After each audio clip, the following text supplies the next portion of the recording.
Hello मेरे प्यारे बच्चों, क्या हाल चाल। बढ़िया सा। उम्मीद है बच्चों आप सब लोग बहुत अच्छे होंगे और बच्चों आशा करता हूं कि आप सब लोग की पढ़ाई भी बहुत बेहतर चल रही होगी। चलिए बच्चों, उसी पढ़ाई को और बेहतर करने के लिए हम आप लोग के लिए एक और इम्पोर्टेंट क्लास लेकर के आए हैं। परीक्षाएं बच्चों बहुत नजदीक आ गई हैं, इसलिए आप सबको हम इम्पोर्टेंट इम्पोर्टेंट केवल क्वेश्चन बता रहे हैं। बच्चों आप सब लोग इस क्वेश्चन को देखिए, यही सारे क्वेश्चन आपके पेपर में बच्चों पूछने वाले हैं। चलिए बच्चों, वीडियो को शुरुआत करने से पहले आप सभी छात्रों से गुजारिश करूंगा, प्लीज भाई वीडियो को लाइक शेयर और सब्सक्राइब जरूर कीजिए। और सभी छात्रों से ये भी निवेदन कहता हूं, आप इस वीडियो को बच्चों ज़्यादा से ज़्यादा शेयर कीजिए, क्योंकि आज आप लोग के लिए एक बहुत इंपॉर्टेंट क्लास लेकर के आए हैं। चलिए भैया स्टार्ट करते हैं क्लास की। बात करें बच्चों क्लास 12 हिंदी संस्कृत। क्लास 12 हिंदी के अंतर्गत जो संस्कृत का भाग है बच्चों, वो हम लेकर के आए हैं। 5 महत्वपूर्ण श्लोक लेकर के आए हैं। क्या लेकर के आए बच्चों? 5 महत्वपूर्ण श्लोक लेकर के आए हैं। यही पांचों श्लोक में से आपके पेपर में 2 श्लोक तो पक्का है बच्चों आएगा, अथवा करके जो आता है। अब हर एक पेपर सेट की बात कर रहा हूं बच्चों, वहां से आपके हर एक पेपर सेट में ये क्वेश्चन जरूर पूछेगा। बिल्कुल यहाँ से आप केवल पूरे पूरे 7 नंबर बच्चों ला सकते हैं। और संदर्भ एवं अनुवाद को हम देखेंगे अच्छे से बच्चों। चलिए तो बच्चों, हम आज आप लोग के लिए जो पहला हमारा श्लोक है वो आपका ये लिखा है। भाषासु मुख्या मधुरा दिव्या गीवाण भारती तस्या हिम मधुरम काव्यम तस् दपि सुसो सुभाषितम। ये उसके बाद दूसरा आपका लिखा है सुखानिथिनः कुतो विद्या कुतो विद्यार्थिनः सुखनम सुखार्थिनः व व्यजते विद्यम विद्यार्थी व वर्जते सुखनम। ये है। उसके बाद ये आपके यहाँ से बच्चों आपके 5 हम लेकर के आए हैं। तीसरा है आपका जल बिंदु निपातेन क्रमशः पूर्व ते घटा सा हेतु सर्वविद्यानाम धर्मस्य च धनस्य च। ये है। उसके बाद चौथा आपका है काव्य शास्त्र विनोदेन कालो गच्छति धीमतम व्यासनेन च मूर्खाण निद्रः कालहेन वा। उसके बाद बच्चों पांचवा आपका लिखा है विद्या विवादय धनम मादय शक्तिय परेशा परिपीड़नाय खलसे साधुआ विपरीत मेज्य ज्ञान दानय च रक्षाण।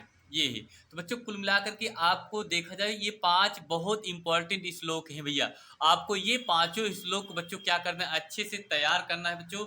ये सभी एक ही चैप्टर से हैं बच्चों, ठीक है। चलिए देखते हैं भैया इसका हम संदर्भ कैसे लिखेंगे, उसके बाद हिंदी में अनुवाद कैसे लिखेंगे, ये आपको देखना होगा। देखिए भैया, तो सबसे पहले इसका हम हेडिंग बनाएंगे बच्चों, क्या काली पेन से संदर्भ लिखेंगे। उसके बाद लिखेंगे प्रस्तुत श्लोक हमारी पाठ्य पुस्तक। प्रस्तुत श्लोक हमारी पाठ्य पुस्तक के हिंदी के अंतर्गत जो आपका संस्कृत दिग्दर्शिका, संस्कृत दिग्दर्शिका के सुभाषी रत्नानी, सुभाष रत्नानी नामक शीर्षक पाठ से लिया गया है। यहाँ से बच्चों आपको 2 नंबर बनेंगे। कितने नंबर बच्चों बनेंगे? 2 नंबर। ये आपको क्लियर हो जाएगा। उसके बाद इसका हम क्या बनाएंगे, हेडिंग में अनुवाद लिखेंगे। हिंदी में अनुवाद क्या बनाएंगे बच्चों? हेडिंग हिंदी में अनुवाद। तो हिंदी में अनुवाद क्या लिखेंगे? लिखा है भाषासु मुख्य मधुरा दिव्या गीवाण भारती। इसका मतलब यही होता है बच्चों कि भाषाओं में संस्कृत, क्या लिखेंगे बच्चों? भाषाओं में संस्कृत सबसे प्रधान, सबसे प्रधान मधुर और अलौकिक है। और क्या है बच्चों? अलौकिक है। उससे अधिक मधुर काव्य है। उससे अधिक मधुर क्या है बच्चों? काव्य है। क्लियर? आगे देखिए, तस्य ही मधुरम काव्यम तस्य तस्म दीप सुभाषितम। उसके बाद फिर आगे देखिए लिखेंगे और उस काव्य से, और उस काव्य से अधिक मधुर उसके सुभाषित सुंदर वचन या सूक्तियां हैं। बस भैया इतना आपको लिखना है मेरे भाई। यहाँ से आपको पूरे 5 नंबर बन जाएंगे। यानी इस तरीके से आपको ये 5 नंबर यहाँ से मिलेगा। और ये शीर्षक संदर्भ लिख देंगे, यहाँ से आपको 2 नंबर बन जाएंगे। इस तरीके से आपको पूरे 7 नंबर बच्चों पक्का है बन जाएगा। क्लियर भैया? अगला देखिए दूसरा ये दूसरा लिखा है सुखाथिनः कुतो विद्या कुतो विद्यार्थिनः सुखम। इसका अर्थ यही होता है बच्चों। तो दूसरा नंबर हेडिंग हमने यहाँ बनाया है। ठीक है, आप अपने पेपर में बच्चों क्वेश्चन आंसर लिख करके करना होगा। लिखेंगे सुख चाहने वाले को विद्या कहाँ। क्या लिखेंगे बच्चों? सुख चाहने वाले को विद्या कहाँ। इसका अर्थ यही होता है कि सुख चाहने वाले को विद्या कहाँ और विद्या चाहने वाले को सुख कहाँ। याद रखना, सुख चाहने वाले को विद्या कहाँ और विद्या चाहने वाले को सुख कहाँ। इसलिए सुख की इच्छा वाले को विद्या छोड़ देनी चाहिए। कहा जाता है कि जो भी विद्यार्थी सुख चाहता है, क्या चाहता है बच्चों? सुख चाहता है, उसे कहा जाए कि विद्या को क्या कर देना चाहिए? छोड़ देनी चाहिए। अर्थात विद्या चाहने वाले विद्यार्थी को, विद्या चाहने वाले विद्यार्थी को सुख भी क्या कर देना चाहिए? छोड़ देना चाहिए। ये मतलब ये उल्टा है, सुख चाहने वाले को विद्या कहाँ और विद्या चाहने वाले को सुख कहाँ। इसलिए कहा जाता है कि सुख की इच्छा करने वाले विद्यार्थी को विद्या छोड़ देनी चाहिए और विद्या चाहने वाले विद्यार्थी को सुख भी क्या कर देना चाहिए? छोड़ देना चाहिए। क्लियर बच्चों? समझ में आया अच्छे से? अगला देखिए तीसरा लिखा है जल बिंदु निपातेन क्रमशः पूर्वते घटा साह हेतु सर्व विध्यानम धर्मस्य च धनस्य च। इसका अर्थ बच्चों यही होता है भैया, अगर ये इसका जो संदर्भ आप यही सब में लिखेंगे। ठीक है भैया, संदर्भ यही सब में लिखेंगे। प्रस्तुत श्लोक हमारी पाठ्य पुस्तक के हिंदी के संस्कृत दिग्दर्शिका के सुभाष रत्नानी नामक पाठ से लिया गया। इसमें सबको आपको लिखना होगा। उसके बाद देखिए भैया, तो इसका तीसरा हेडिंग बनाएंगे हिंदी में अनुवाद। क्या लिखेंगे? जल की एक एक बूंद गिरने से, जल की एक एक बूंद गिरने से क्रमशः घड़ा भर जाता है। क्रमशः घड़ा क्या होता है? भर जाता है। समस्त विधाओं धर्म और धन संग्रह करने का यही रहस्य है। संग्रह करने का यही क्या है? रहस्य है। अर्थात निरंतर उद्योग करते रहने से, अर्थात निरंतर उद्योग करते रहने से ही धीरे धीरे ये तीनों वस्तुएं संग्रहित हो पाती हैं। अर्थात ये तीनों वस्तुएं क्या होती बच्चों? संग्रहित हो पाती हैं। क्लियर भैया? अगला देखिए, चौथा नंबर लिखा है काव्य शास्त्र विनोदेन कालो गच्छति धीम ताम व्यासेन चा मूर्खाण निद्रा कालहेन हुआ। इसका अर्थ यही होता है बच्चों कि ये संदर्भ लिखेंगे। संदर्भ लिखने के बाद हमने आपको बताया भी संदर्भ में क्या लिखेंगे बच्चों? हिंदी में क्या लिखेंगे? लिखेंगे बुद्धिमान, हाँ लिखेंगे हिंदी में अनुवाद, बुद्धिमानों का समय काव्य।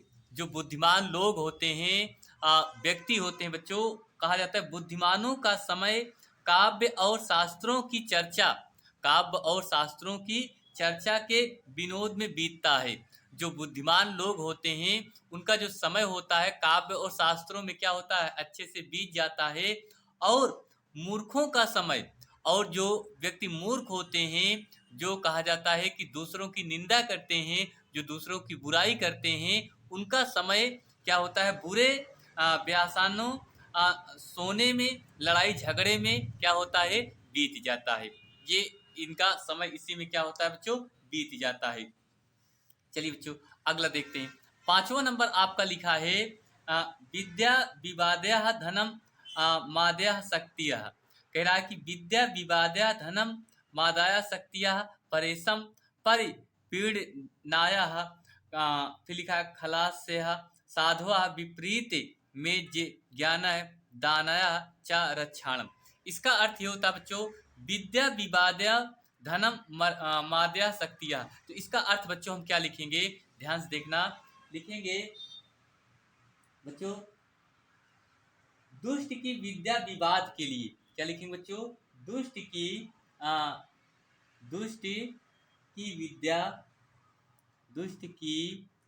विद्या विवाद के लिए। दुष्ट की जो विद्या होती है किसके लिए होती है बच्चों? विवाद के लिए। क्लियर भैया? इतना समझ में आया? जो दुष्ट की विद्या विवाद के लिए, धन मद के लिए, धन मद के लिए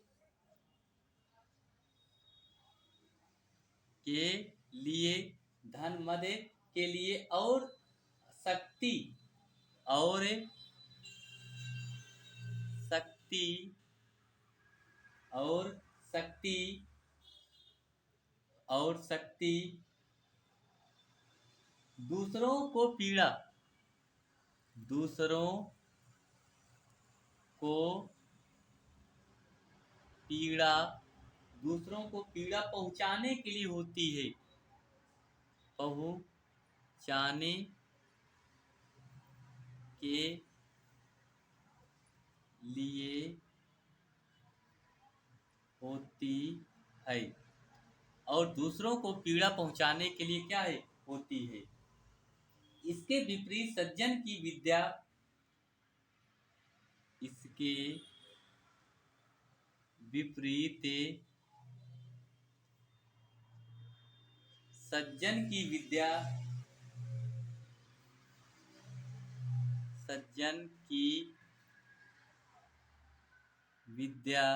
इसके विपरीत सज्जन की विद्या ज्ञान के लिए धन दान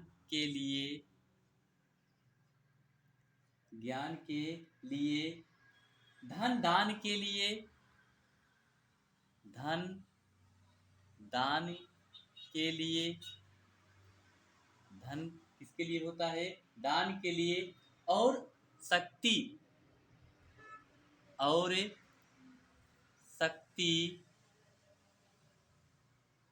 दूसरों की रक्षा के लिए। ये बस इतना लिखना है। देखिए, दुष्ट की विद्या विवाद के लिए, धन मद के लिए, और शक्ति दूसरों को पीड़ा पहुंचाने के लिए होती है। लेकिन इसके विपरीत कहा जाता है, सज्जन की जो विद्या होती है ज्ञान के लिए होती है, धन दान के लिए, और शक्ति दूसरों को रक्षा के लिए क्या है, होती है। ठीक, इतना है भैया। तो बस बच्चों, यही आपके 5 ऐसे श्लोक हैं जो भाई आपके पेपर में बनेंगे, और आप लोग अच्छे से बच्चों क्या करेंगे, लिख लेंगे। ठीक, और उम्मीद यही करता हूं बच्चों आप सब लोग को ये क्लास बहुत पसंद आई है, और अच्छे से आप सब लोग इस क्वेश्चन को क्या करिए, देख लीजिए, और 1-2 बार इसको तैयार कर लेना। यही क्वेश्चन आपके पेपर बच्चों 100% है आएगा, और इधर उधर भटकने की कोई जरूरत नहीं है बच्चों। ठीक, तो चलिए भैया बस इतना ही, और मिलते हैं अगली क्लास में। आप सब लोग अच्छी सी तैयारी खूब करिए बच्चों, क्योंकि आपके पास समय अब बहुत कम है। आप ज़्यादा से ज़्यादा बच्चों क्या करिए, क्वेश्चन को रिपीट कीजिए। चलिए बच्चों बस इतना ही, मिलेंगे अगली क्लास में। आप सब लोग अपनी अच्छी सी तैयारी कीजिए। थैंक यू, आप सभी छात्रों को बहुत बहुत धन्यवाद देता हूँ, दिल से थैंक यू, धन्यवाद। चलिए भैया मिलते हैं अगली क्लास में।